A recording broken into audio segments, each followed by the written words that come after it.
Good afternoon, folks. How are y'all doing out there in listening land? This is KTEM 1400 on your AM dial. And this right here is the Common Sense with Conn call-in talk show. So if you want to call in and talk about something, feel free to do so. I might remind everybody that this show is not about Conn. This show is about y'all out there in the listening land. If you got a comment you want to make or a question you want to ask, well, just feel free to call in. The call-in number here is 773-1400 or 254-773-1400. So y'all think of something you want to talk about, well, call in. Because if you don't, you're going to have to listen to me. And you might get bored and get tired of that. I don't know. There's an awful lot to talk about today. And also, we have Koby in the house today. So y'all keep in mind that we have a younger person up here. You know, now you get to hear me all the time, but I'm not old, but I was born a few days ago, a few months ago, a few years ago. So if y'all want to talk to a younger person, and I would like to see more or hear more participation from young people. So if there's some young folks out there that want to communicate with a young gal, well, her name is Koby. She graduated A&M recently, and she kind of has a different perspective than I do or some people do, but y'all feel free to call in. You can talk to Conn or you can talk to Koby, whichever you'd rather do. Howdy, y'all. So, hello, Koby. I think we got a caller. Yes, caller, go ahead. Mr. Tatum, sir. Yes, sir. Mr. Morgan here in Harker Heights.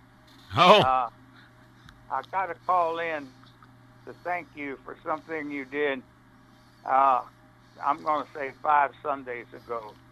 That is, you was talking about a handwritten will and where you found out the hard way Right. that it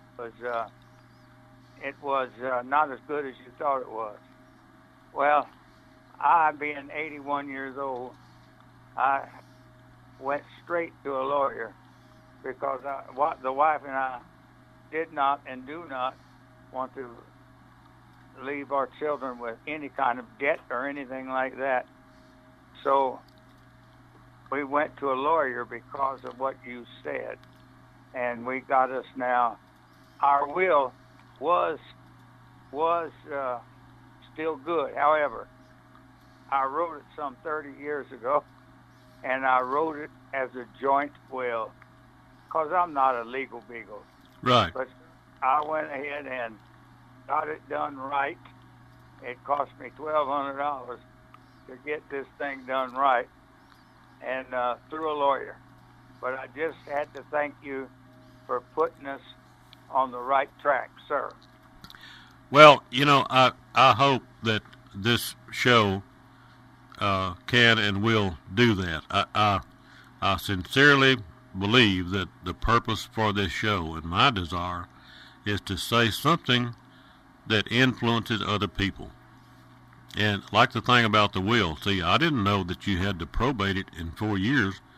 Well, I didn't.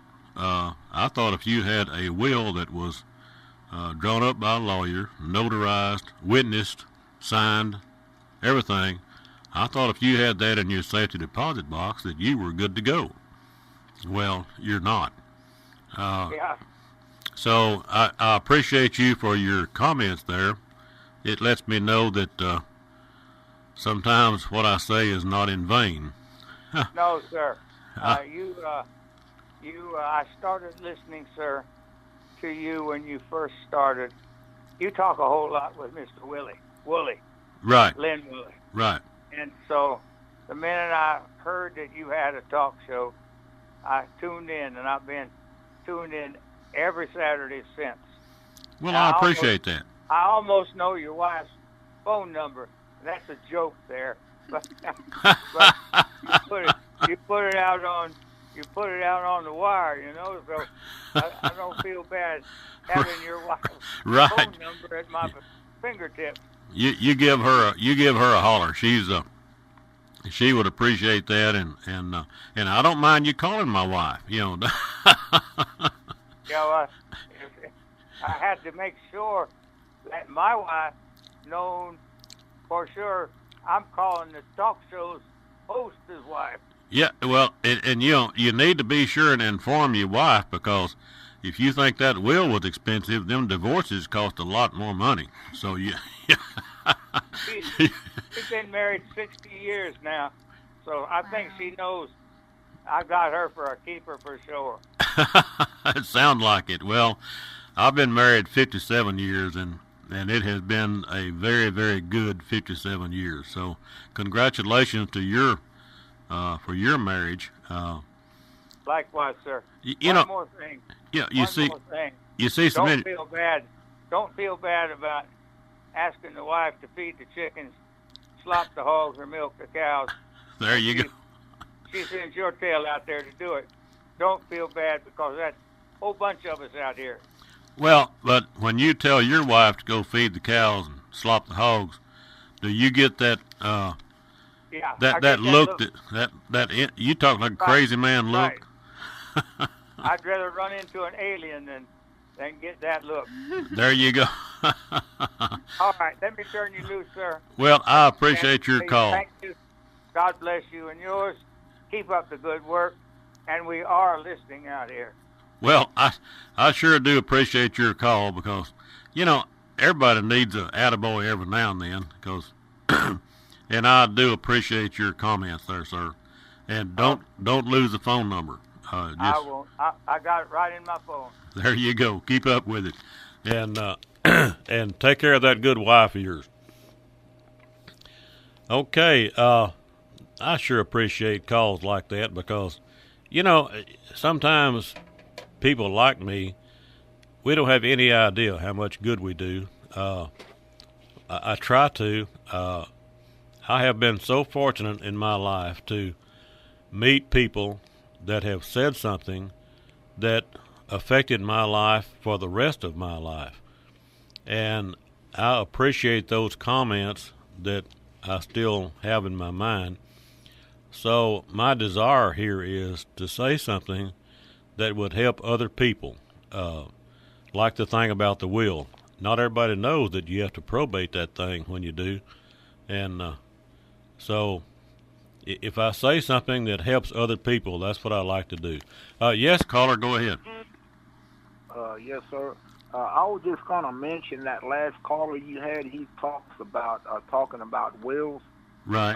I was listening on Ed Laughlin Law Talk show earlier today, and he's offering anybody in the community on December, the first 3 or 4 weeks of December, for free wills. So if anybody out there is needing to make out a will, he's offering the community free wills. I heard him broadcast that earlier today.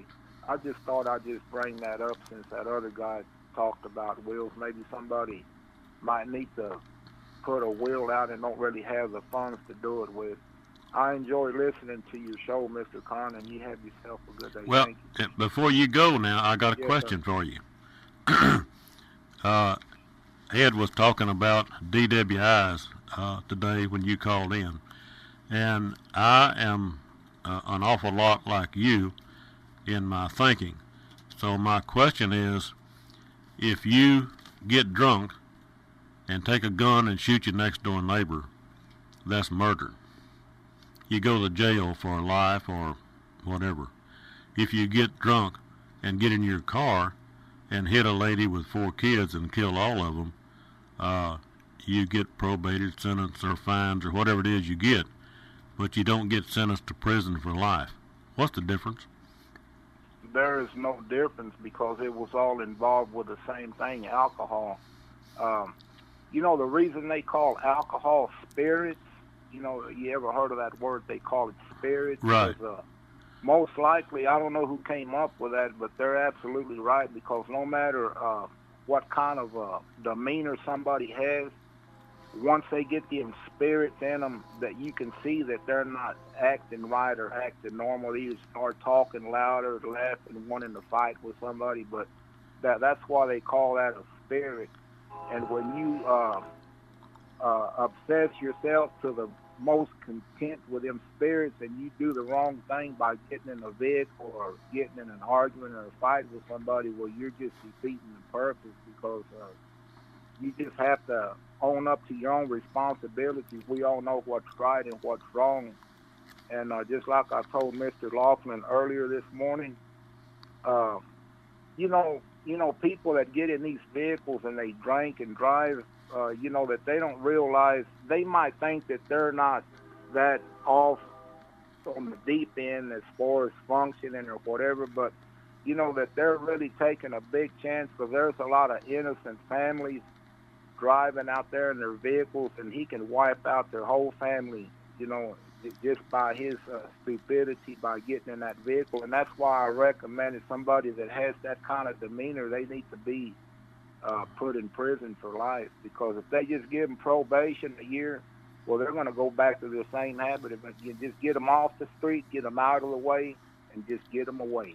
Well, and that's kind of my point, and I appreciated your calling Ed a while ago, but I have thought for a long time, if you get drunk and use a gun, it's capital murder. If you get drunk and use a car, it's negligent homicide or whatever it is. But, you know, the victim, as concerning the victim, dead is dead. It doesn't matter if the drunk used a gun or used a car. Dead is dead. So why are we so lenient with DWIs as opposed to using a gun? It's just a question I've had for many years. I have a very, very dear friend that his grandson, who was just a really, really a good boy, he pulled out on the access road trying to get on 35, and a drunk hit him head on and killed him. And I think the drunk had been had like 4 or 5 DWIs against him, but he killed this boy. So I was just going to ask you one more question, and I'll listen to you off the air so somebody else can get on here. I just wanted to ask you, when laws are made, like, for an example, you know, give a certain sentence to somebody in prison, or a life sentence, or the death penalty, who are the people that make these laws, and how do they go about making them? And don't they know that some laws should be reconsidered in a different way to add more time or add something different to them? And I'll listen to what you have to say, Mr. Conn, concerning that. You have a good day. Thank you. Okay, appreciate your call. Thank you now. Well, as far as who makes the laws, our legislators are charged with drawing up the language and passing the legislation. But what we need to realize is so much legislation is influenced greatly by lobbyists. You know, just for example, if there's a lobbyist regarding a future law on DWI, if there's a lobbyist talking to the legislator, and the lobbyist is representing Jim Beam Whiskey Company or whatever, you know, Lone Star Beer, whatever it is, then they might influence the legislator to be a little bit more lenient with your sentencing. You know, you see what I'm saying? So very, very often laws that are passed with different lobbyist jobs in mind, and I think that's kind of wrong. I understand we need lobbyists, I guess, but when you leave out the common sense aspect of the statute that you're voting for, if you're voting for a statute because of the influence exerted by a lobbyist, then are you representing the people, or are you representing the company that hired the lobbyist? You know, who are you representing as a legislator? So I think that it's why I've said in the past, before I vote for someone running for office, I would like to know where his campaign funds came from. And I think that especially if you're re-electing a legislator? Why don't we look at his voting record, see see what he has voted for in the past, and see who his contributors are? If his biggest donor is XYZ so-and-so company, then could it be that he voted for legislation that would benefit XYZ company? Well, I just think we ought to, and they do. I think you can find out who contributors are to any campaign, and I think that we ought to, as a voter, we ought to take some interest in that. You know, who paid him, who's funding him, and what's he going to vote for? What has he voted for? We've got legislators that have voted to give Barack Obama everything he ever wanted.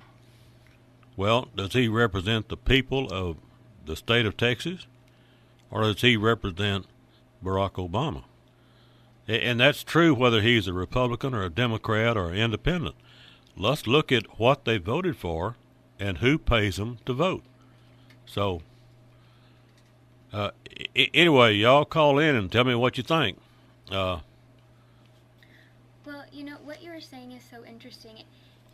It makes sense, right, that we, as a people, we're voting for these people to represent us and make decisions for us and help us and do things that are not only going to affect us, but are going to affect future generations. So they have this huge impact.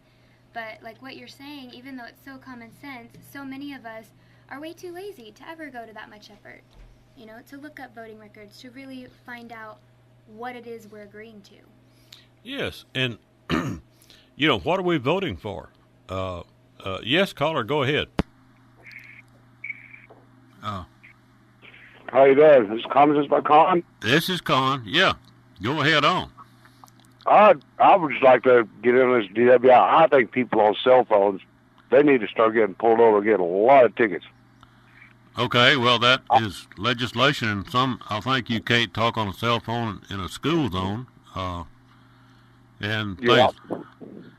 I guess where I notice it the most is when you're behind someone on a cell phone and the red light turns green, and it takes them about 30 seconds to figure out that it's green. Exactly. and I call those people blue-faced people because if you can spot them a mile away, their faces are always glowing blue. Yeah. Always.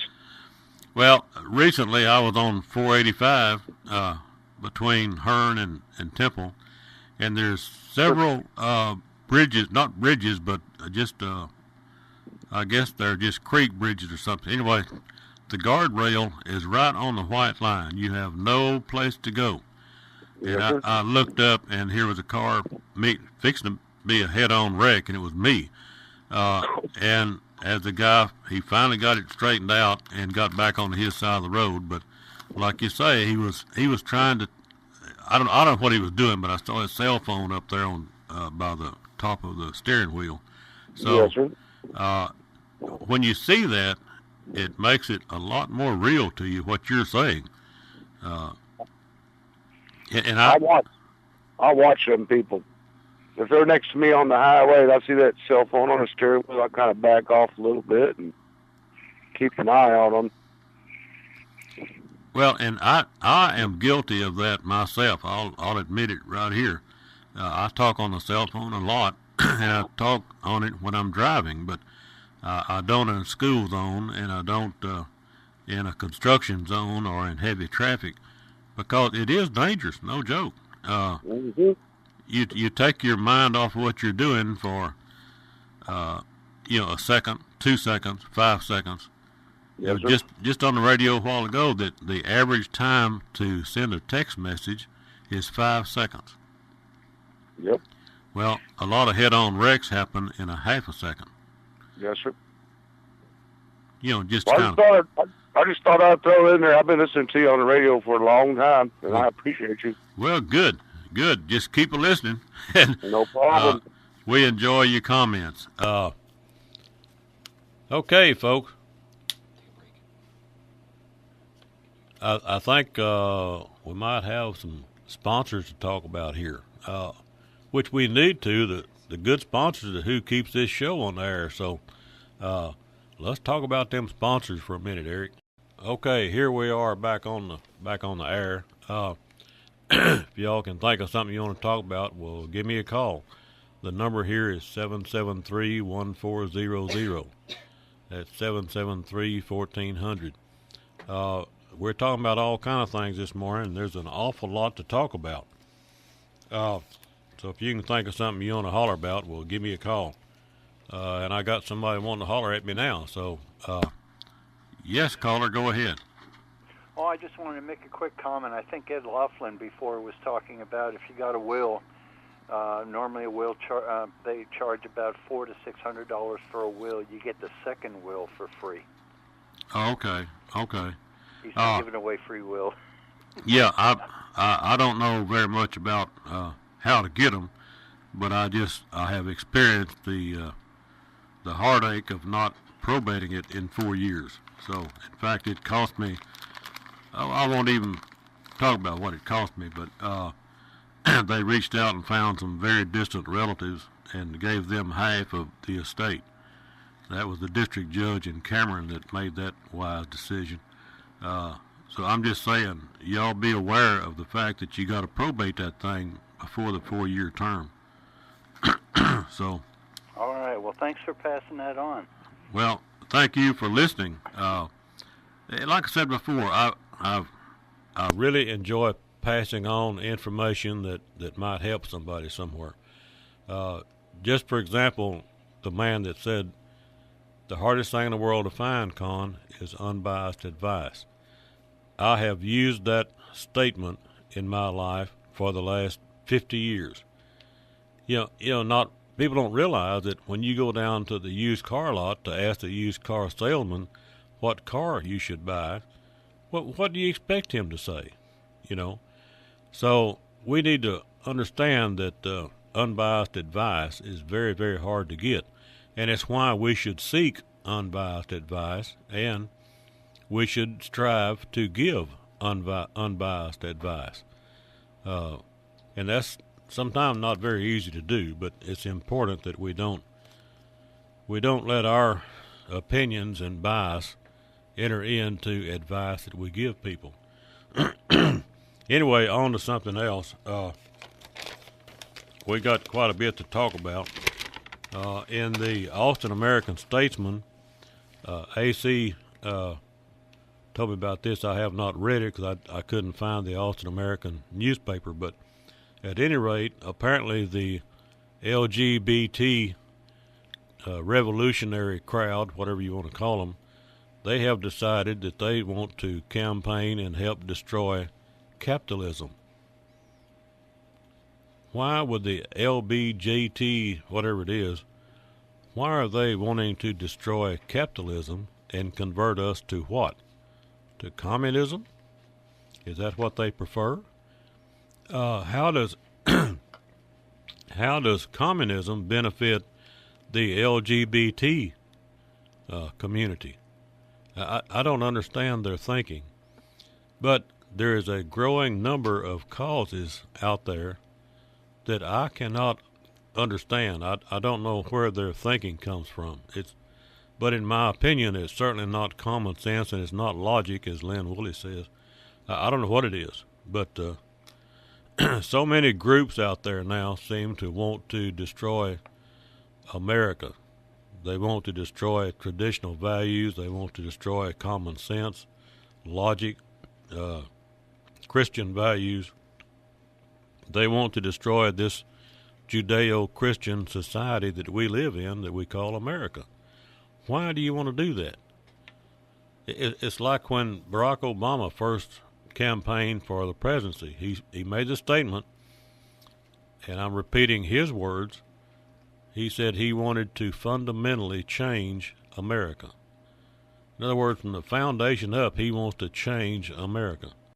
And I asked then, and I've asked ever since, when you live in the freest, greatest nation in the history of the world and you want to change it, please tell me what you want to change it to that's better.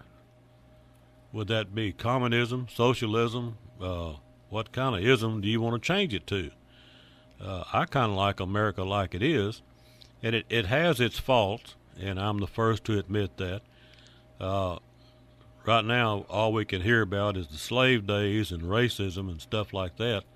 And, oh, shut up, Conn. I was fixing to say something that would probably be not very politically correct. But let me repeat something else that I learned many, many years ago. I went to A&M University. I'm a one semester graduate of A&M University. I went one semester and I starved out. But I was dispatching for the highway patrol from 11 till 8. And then I was buying and selling cattle from 8 until whatever time. And how many kids did you already have at that point? What now? How many kids did you and Ma have at that point? I think we had 4 kids, I believe, then. But so you were a little busy. I was a little bit busy, and it's the only time in my life that my wife ever threatened to leave me. She said, "Conn, you're averaging 2 hours sleep a night. Your speech is slurred, and you sound like you're drunk all the time. If you don't quit something," she was going to leave me.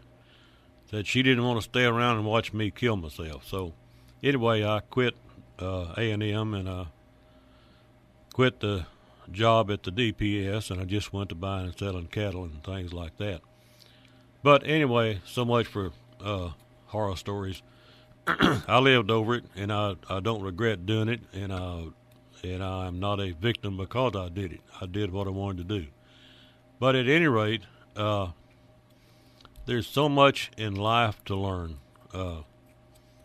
and I forgot where I was going when I when I started talking about that. But there's just an awful lot of things to learn, and if I can pass on any statements that have affected my life, like some of the things back in those days did, it's why also I like to have Koby on the show, because young people have a different perspective than we older folks do, and it's important to hear those different perspectives like Koby brings to the show. And I would say, if there's any young people out there, if you have a different perspective on life than we do, pick up that telephone and call.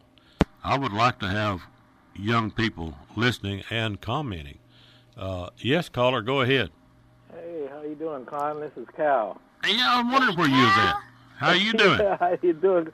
Well, I like the way you opened the program there when you said that you had Koby there with you, and that you were born just maybe a few days, a few months, maybe a few years. You left out decades. Yeah. That's a better description, Cal. A few decades ago. It left me laughing there. But there's a few things I just wanted to pass on to the listening group out there and I'm really proud that I think a lot of people are starting to tune in on the weekends at noon to listen, because this is a very important program that you have, Common Sense Call In. And one of the things I wanted to mention, and Koby can chime in on this also, I don't think our Attorney General, Jeff Sessions, is doing a whole lot. I was reading a little bit on what does the Attorney General do, and I'm just looking at it here and saying the Attorney General is the chief law enforcement officer for the U.S. federal government, and as well as head of the Department of Justice. But I mean, he is sworn to uphold and enforce all laws of our nation, and to protect our rights to a healthy environment and laws that uphold our fundamental civil rights. And then it goes down here and it talks about how does the Attorney General affect your life as such. And, there's so many things that are going on that I think, and he can generate an investigation on something, but it doesn't, you can list them.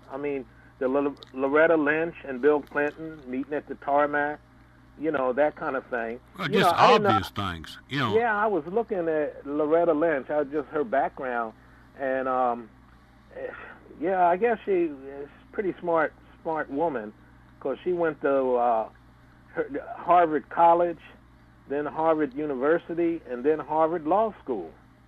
So I imagine, dealing with someone that knows how to wiggle and get out of things or whatever. But also, you got the Donna Brazile book that came out and told how the DNC, the Clintons, used money, to pull the rug out from under Bernie Sanders and basically run the DNC. Well, Cal, let me interrupt just briefly, because you're on a very good subject. I guess I would say that I heard many, many years ago, back in the dark ages, that you don't need to throw rocks if you live in a glass house. Yeah. And I just wonder, talking about Jeff Sessions and other people like that, do they not comment? Do they not bring charges? Do they not have a criminal indictment because they've either been scared off or bought off? Yeah. Well, that's what I wonder. I mean, you can go on and on. The 30,000 missing emails, the Russian collusion right there with Hillary Clinton and such, the uranium deal, 140 million, as far as being paid for that into their, what do you call it, Bill and Hillary's funds, and then Bill himself getting $500,000 to talk for about 45 minutes. Well, do you remember Seth Rupert? He was a young man that was giving some of the DNC documents to WikiLeaks. Yeah. And he was robbed. Mysteriously, they didn't take anything. They just shot him and killed him. Right. Yeah. Vince Foster just wound up dead on a park bench, supposed to have committed suicide.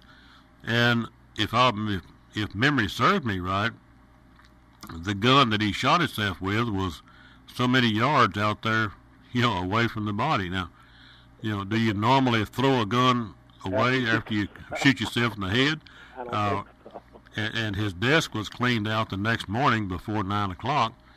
So, there's just so many questions like this that I don't doubt for a minute that if you bring charges against Hillary Clinton, you might develop suicidal tendencies the next day. Yeah, because things are, that's the way it appears, and you kind of sit there and wonder, okay, they're still going after this. It's been over a year, the Russian collusion with Donald Trump. Now they're dealing with Flynn and making an issue about that and stuff. And not to mention the $175 million of our taxpayer money that Congress been paying out for sexual harassment. There's a whole lot of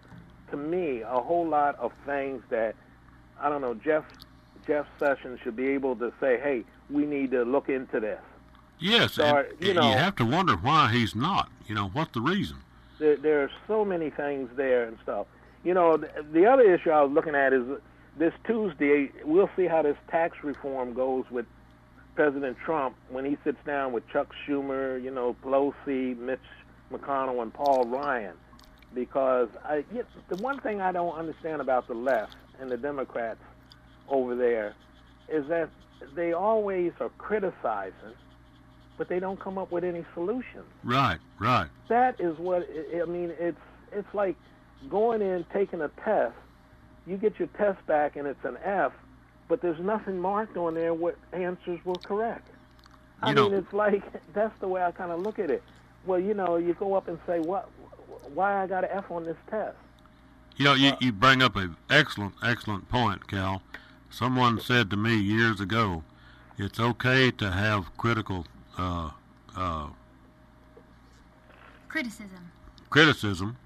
if you have a solution. Right. But if you just offer criticism with no solution, then what good are you? Absolutely. You just sit there and you just sit back and wait till somebody say, well, come on, we're going to take this way. And then you come up and say, well, if you do this way, you're liable to have this, and, there's snakes out there, and there's wild buffalo out there and stuff. Okay, which way should we go? Well, then they just sit back and wait for you to try and do something. Right. And nothing, is total criticism. I was listening to Brett Barr the other day, and he mentioned on there, he had this gentleman come on, I didn't get his name down, but he says on the far left that like CNN, ABC, MSNBC, that the Harvard University did analyze the number of news media that's coming out, what they're talking about. 93% of the news coverage of Donald Trump and his administration has been negative. Right. 93%. They Okay. say that 74% of the coverage on the president's character and leadership has been negative. And it's basically now they're trying to psychoanalyze. He's not fit to be in president. He's, Okay. And you got Maxine Waters saying impeach 45. And you ask the question, why? Well, What is going on? Why? And who or what is behind this? I mean, this has got to be a coordinated effort, because most of the news media, if not almost all the news media, is on board with that criticism of Trump. The Absolutely. left. So who is engineering? Who is designing? Who is coordinating all of this animosity and criticism of Donald Trump? It has got to be an organized effort by someone somewhere. Is it George Soros? Is it Barack Obama? Barack Because I Obama? recently Hillary heard Clinton? that he's very instrumental in putting together under the table. But my next question, Cal, is, pray tell me how a freedom-loving, patriotic, Christian American can vote Democrat. I do not understand that. If you turn on the news and you see the things that are happening, if you have an ounce of brains and you listen to the news and you look at Hillary Clinton, Barack Obama, Eric Holder, etc., and Maxine Waters and people like that, and then you rush down and you vote Democrat, what do you have up here between your ears? You don't. That's why I'm looking at what I'm reading here, and I won't take up the time to read. But the power that the Attorney General has, seems that he should have some say-so over these judges that are blocking Donald Trump's, trying to keep certain people from coming into the United States until they're vetted completely. Well, and that's another question. What motivates that judge? Yeah, and Chicago and certain places trying to make them, now they're talking about sanctuary cities and states, and just come here, we'll protect you, and this kind of stuff. And you see, look what happened over there just recently. 300 people were just killed at a mosque the other day. This is going to move toward the United States. It's just a matter of time. Oh, but Cal, do you mean to tell me that you would be against bringing those people over here? I mean, there's mosque over here that they could do the same thing with. They could kill 300 and some people over here if we could just get the bad guys into the United States. Yeah, I'm being sarcastic here. But I'm sure the way I feel is that, and I'm not trying to scare people, but it's, you've seen some of these things that have happened. You just saw 58 people killed in Las Vegas.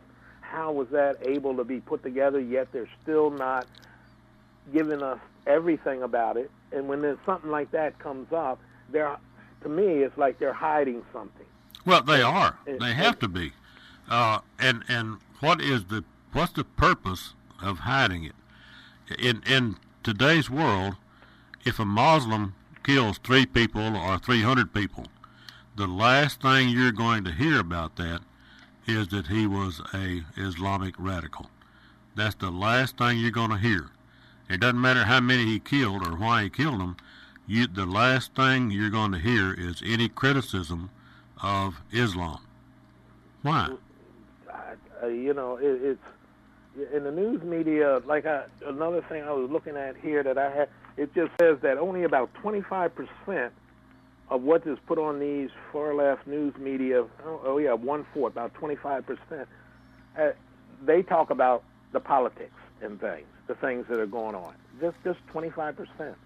1 out of 4.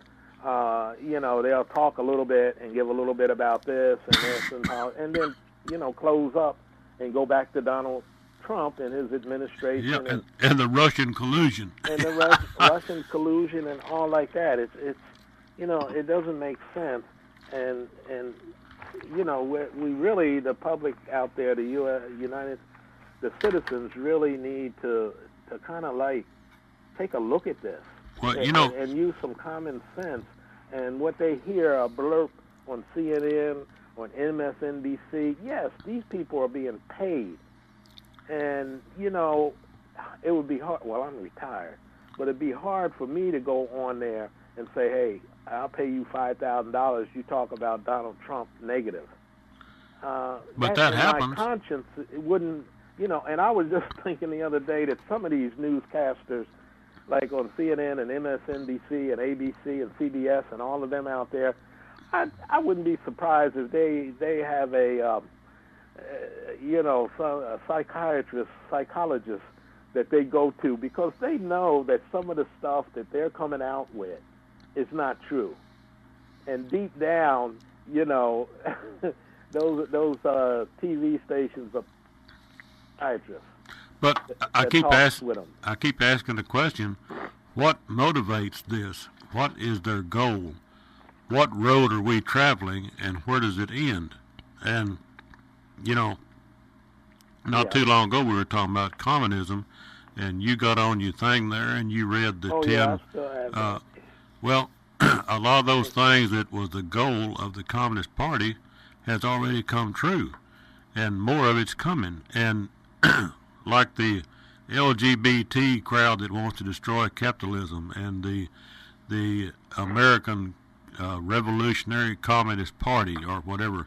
You read a whole list of different communist organizations in the United States. I have those. But when's the American people, Cal, going to wake up? But I don't know. I think it's the news media that, people, whereas me, I can look at television all day long, look at different stations. People are out there working, people are doing this, and they catch a little bit of this and that, and whatever station they're looking at, they don't get the full picture of what's going on. And it's so, it's like Congress didn't open up just a year ago. They should have their stuff together by now. As you see, the Democrats, none of them are going to vote for this. And you ask the question, why? You don't want jobs. You don't want the American people to have a good life to get, I understand that for retirees and for veteran benefits and the federal government, they're going to get a 2% increase in their pay raise as far as that this year, 2.1, I believe, and stuff. I think that's going to be passed. And that hasn't been done since 2012. Well, and are they going to put into the budget another 15 or 20 million to pay off young ladies that accuse our politicians of something? Can I make a comment here? Yeah, sure. Yeah. I am interested. I'm wondering kind of the difference between my generation and y'all's generation, news coverage and politics. I feel like, in the last 10 years, since I've really been cognizant of, current events in our society, scandal and corruption and tragedy has become so commonplace. And so I know a lot of people my age that, we hear about these things, but you hear about it for a few days and then something else takes its place and nothing really ever winds up happening. And so we talk about, America needs to wake up, but it's kind of like the boy that cries wolf. People, my generation, we're hearing it over and over and over and over again. And so it's easy, I think, sometimes to tune it out, because, all of these things are being said. This channel is, saying these awful things about the president. This other channel is saying these awful things about Clinton. But in the end, nothing is happening. And Well, so it's, which is interesting because I'm wondering, how did we get to that point? Because I feel like some of the things that happen nowadays, 50 years ago, would have been a huge scandal and the American people wouldn't have stood for it. But it has become so commonplace that these things just happen and they kind of get brushed under the rug. And then, we're hearing about the First Lady's shoes. That's national news now. Yeah, yeah. Or, the picture of the pie that Miss Huckabee posted. Why on earth is that on national news? Why do I need to know about that? But that's what my generation is used to. We hear, just noise in the background and Just then trivia. these ridiculous things. Yeah, just trivia. Somebody said once that commercials now are geared to a third grade education. I read that somewhere. Well, is news geared to a third grade education? I don't know. I really, to me, I imagine to get things changed, it has to start at the top. And I believe President Trump realizes this, but there's so many people that have been put in place under him. And as again, I pointed to Attorney General, can do a lot to say, hey, let's do something about it. But nothing has been, just like Koby just said, nothing, you hear about it for 3 or 4 days and it goes away. And the people that we can't go up there to Congress and say, start an investigation or give us answers. And if you don't hear it on the news, we're busy with our lives going on, doing what we got to do. And then after that, 3 months from now, they talked about that 3 months ago. Nothing's been done. Well, I guess though, Cal, to kind of toot some horns around here, I do pretty well when I go to bed and go to sleep. My conscience is pretty clear because today we said something, Cal called in and Cal said something that we may have planted a seed for thought in the minds of how many people. So, Cal, are we doing something? We're doing, well, yeah. You got to think about it. Just like you say, this program is common sense. And, if you look at it, you can't believe what is coming across the news. 45, that's the other statistic I have here. I think it's 46% of the American citizens are now not really believing, this is out of the Harvard study, what is coming through on the news media. Right. Well, and rightly so. It's probably higher than that. But, and just like Koby, I guess you get kind of disgusted with it, and you say, oh, I hope things work out, and you move on. But meanwhile, that's what they anticipate. But you get so frustrated that, you won't be calling your congressman, or you won't say... If all of us would do our part, Cal, as you're doing right now, you're doing your part to try to educate the public and pick up the phone and call your representative or your senator or whatever. So we all have to do our part. And right now, I think Eric says he's got to do his part and play a commercial. Okay, then. All right, then. I'll talk to you later, then. I know I get started. Kel, I appreciate your call, as always, and don't lose the phone number. Will not. All right. Take care. Bye, and happy Thanksgiving to everyone. Okay, sir. I think we're back on the air now. Talk about whatever it is y'all want to talk about. And there's a lot of subjects out there, but we have a caller. Yes, caller, go ahead. Hey, Conn, this is Pete from Minerva. How you doing? Well, I'm just doing pretty good. How you running? I am well, sir. And did you get plenty of white meat and dressing the other day? Yes, sir. All right. I think I didn't gain but about 15 or 20 pounds or something, but that's okay. That's the key. That's the key.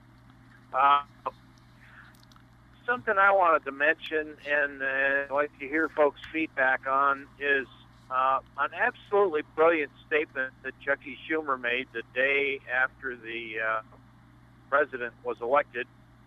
And it was something to the effect that he was going to fight tooth and nail against whatever President Trump proposed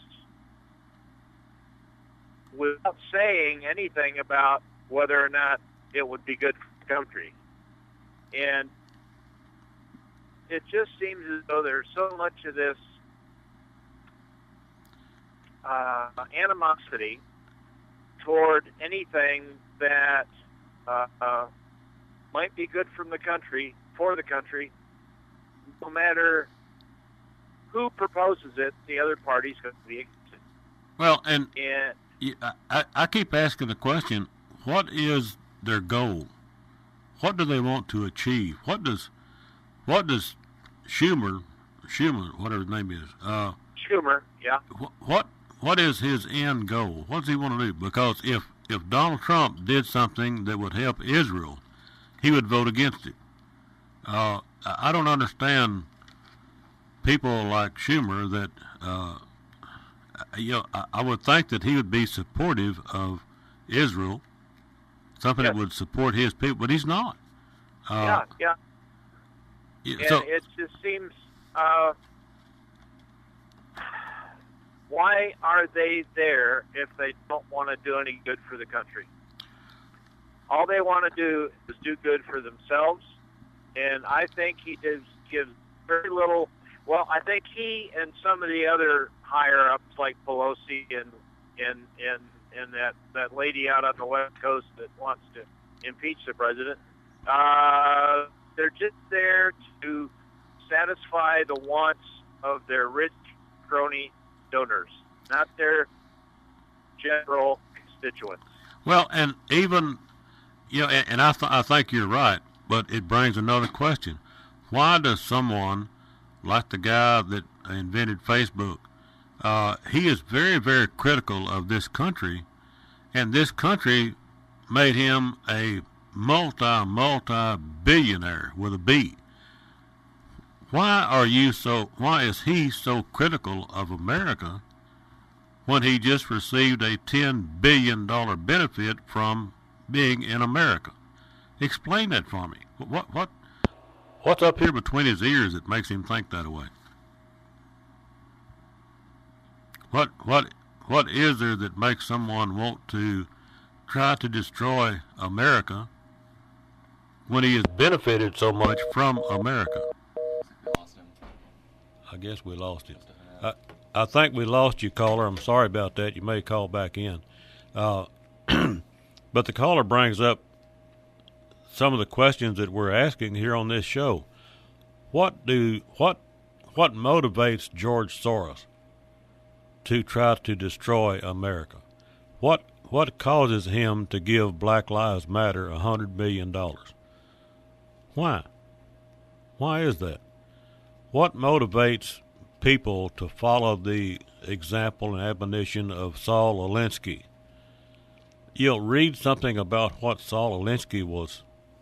What did he stand for? What did he want to do? And then look at Bill Ayers, who was a disciple of Saul Alinsky, and then look at Barack Obama, who was a disciple of Jeremiah Wright and Bill Ayers. Why? What's the motivation? What is the goal? What do they want to do with this great free country called America? What do they want to do with it? Destroy it? Why? Why would you do that? The more I see of my cows and the more I see of people, the better I like cows. Because I don't believe I've got a single cow or a bull that would kill me as I'm feeding them. And, my bull now, sometimes he'll nudge me pretty hard to try to get my attention to get more feed. And when you get a nudge from a 2,000-pound bull, you know that you got nudged. But I do not believe that he would intentionally kill me because I'm the one that feeds him. So my cows and my bull and my dog and whatever else animal, they've got sense enough not to kill the one that feeds them. But it makes them a whole lot smarter than Chuck Schumer or Barack Obama or the guy that invented Facebook. How is that possible? I just don't know. Well, you talk a lot about the victim mentality. Right. Which, part of that is a sense of entitlement. And so our society as a whole, I think, has developed this victim mentality, this sense of entitlement. And so despite how much people have in this nation and the opportunities that they have, they always want more, and they think that it is everybody else's job to give it to them. Exactly, they do. And this is truer in your peer group than it is in my peer group. Mm-hmm. My peer group, my parents and people my age, our parents came through the Great Depression and World War II, and they had to work for what they got, and they believed in and practiced the work ethic. They did not consider themselves victims. They considered themselves privileged to live here in this country where they can work hard and receive the benefits. Well, and they had perspective because they went through, like you said, they went through the Depression, they went through the World Wars, so they had perspective, which Yes. is something that my generation, I think, lacks, because we have, I mean, what a blessing it is, but at the same time, how much perspective and experience do we lack? Well, exactly, and I think that's the basic cause of what's destroying us now. Here's a caller that's going to tell us what it is. Yes, caller, go ahead. Yes. Yeah. You were describing Saul Alinsky. Right. You were describing the Democratic Party, too. They're Yeah. the same thing. I'm glad you brought it up instead of me. Well, I'm not scared of them, but the Republicans are. Yeah, apparently they are. I still cannot see how come Hillary has not been brought up with charges. She must have something on every Republican in the whole Congress. Well, I think you're right. I think that, like I said before, you can either scare them off or you can buy them off. But what is the reason that she's not in jail? I don't know. Well, she's bought them off. She's got something on every one of them. I really think that's true. I really do. It's just like when Lyndon Johnson was president, a new congressman came up there to serve in the Congress. He had something on him and said, "Now, fella, we're going to use this if you don't do what I want you to." And I think Hillary's got it on all of them. I was just thinking the other day talking about Lyndon Johnson. You may have heard the story or not. I don't know. Lyndon Johnson was caught with too many doves during dove season. And the game warden took a tow sack full of doves up to the Justice of the Peace to file on Lyndon Johnson. And the Justice of the Peace threw the case out of court because of the lack of evidence. He only had a tow sack full of doves. As if memory serves me right, that game warden died the lowest paid game warden in the state of Texas. I think he never got a raise after that. He didn't get fired, but he never got a raise. Yeah. And I'm not sure where the judge went, but I'm sure he went straight up the ladder. But it just kind of comical, not enough evidence, and only a tow sack full of doves wasn't enough, so that's just how crooked politics can be.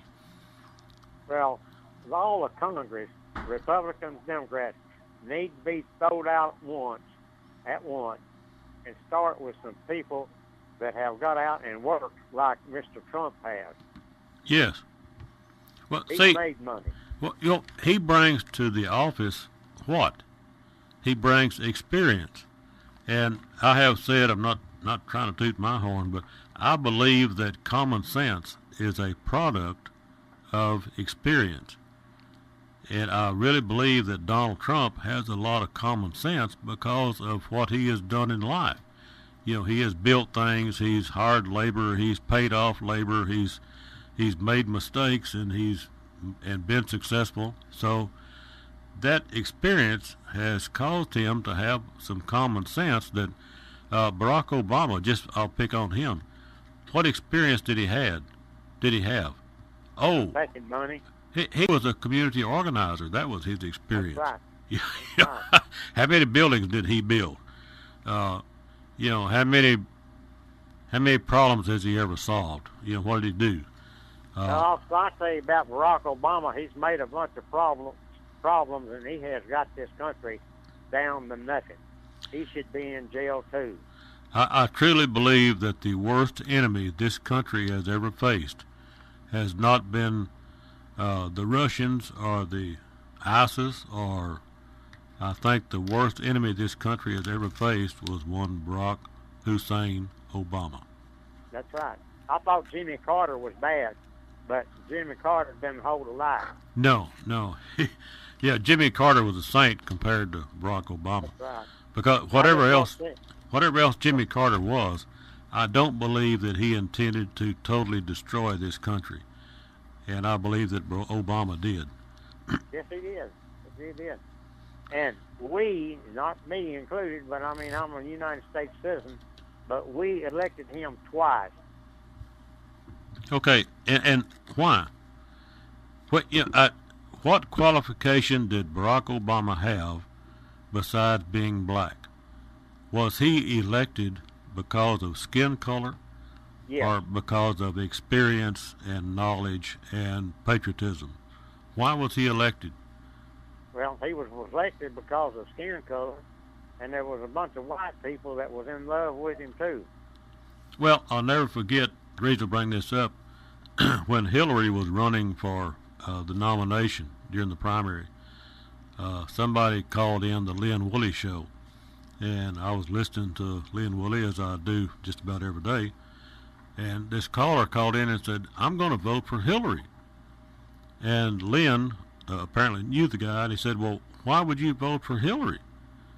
And the guy's answer was, "It would just be so neat to vote for the first woman."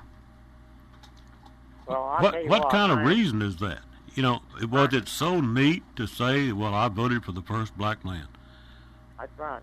Well, I have a man that drives for me because I'm legally blind, and he was going to vote for Hillary because she was the first woman, and I finally convinced him not to vote for her. And he said he voted for Trump. Now, I don't know if he did or not to get me to shut up. But, that's the way they want to do it first of all.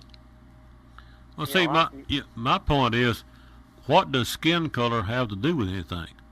Well, that's a good Cal, skin color that we're running. If Cal from Colleen would run for president, I'd be the first one to vote for him, campaign for him, whatever. If Burgess Owens, the ex-NFL football player, if he ran for president, I would vote for him. If Maxine Waters in California votes for president, I would question anybody's sanity that voted for her. Well, there's a bunch of them that you need to question their sanity, but, we are losing our country because of the news media, and I am so glad that man on CBS or whatever got caught with some of the young ladies. They haven't said much about that. No. Well, because that's in their home store. You just notice that the liberals get treated one way and the conservatives get treated another. Do we have a two-tier justice system? Is Hillary exempt from the law? Hillary and Bill. Don't forget Bill. He's just as crooked as the rest of them. Well, and Al Franken. What people have forgotten, they keep talking about Al Franken touching the lady's breast, and that's awful. I think he ought to resign or be kicked out. But do we remember how he was elected senator? Do you remember how that happened? Yeah, he went and got out and got his votes. No, he was running against Norm Coleman, who was an incumbent, and Norm Coleman was winning the election. They counted the votes, and Norm Coleman was winning. And then all of a sudden, about 3 or 4 or 5 days later, somebody found 650 votes, 650 ballots in the trunk of a car. Yeah. And that's how Al Franken became U.S. Senator. Well, now, like I said, they went and found some, more votes. Yeah, in the trunk of a car. Yeah. And, I don't know why they allowed that to go on. Who was in charge of it? Well, whoever was either bought them off or scared them off The because Democrats were. yeah, that's what I'm saying. It's so how much corruption are we the people going to allow to happen? And I think Eric is telling me that right now we have got a commercial break. So, hey, I appreciate your call. You brought up some good subjects here. Thank you, sir, and I appreciate your program. Well, thank you, sir. Don't lose Goodbye. the phone number. Okay, goodbye. Okay, and here we go. Okay, folks, let's talk a little bit about getting your business or your home electrified or air conditioned.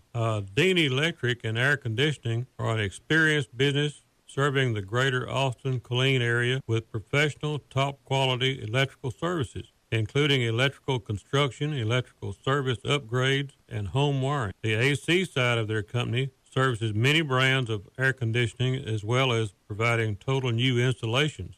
They do exemplary work, have friendly customer service, and reasonable rates. So if you need any type of electrical wiring or AC work, give them a holler. Their offices are located in Killeen at 502 South 2nd Street, and their phone number there is 371-5016.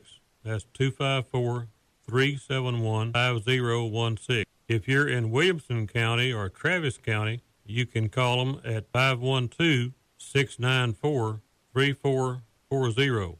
That is 694-3440, area code 512. Give old John up there a holler and he'll get your electricity going for you. Okay, folks, let's talk about chickens and peacocks. Asgard Farm Poultry is a family-owned and operated farm located in Lott and in Temple. They raise and sell chickens and peacocks of exceptional quality. These are not hatchery birds. They are highly productive, big, dual-purpose birds, so you can have large, beautiful colored eggs for your family breakfast or a nice-sized chicken for dinner. If you're not local, they ship chicks and hatchlings eggs all over the great state of Texas. They also raise some gorgeous, rare, and endangered chicken breeds. They invite you to learn about them and enrich your flock with these incredible birds while helping to continue these breeds' existence. Ask for Tina Gary, and her number is that's 210-215-7610.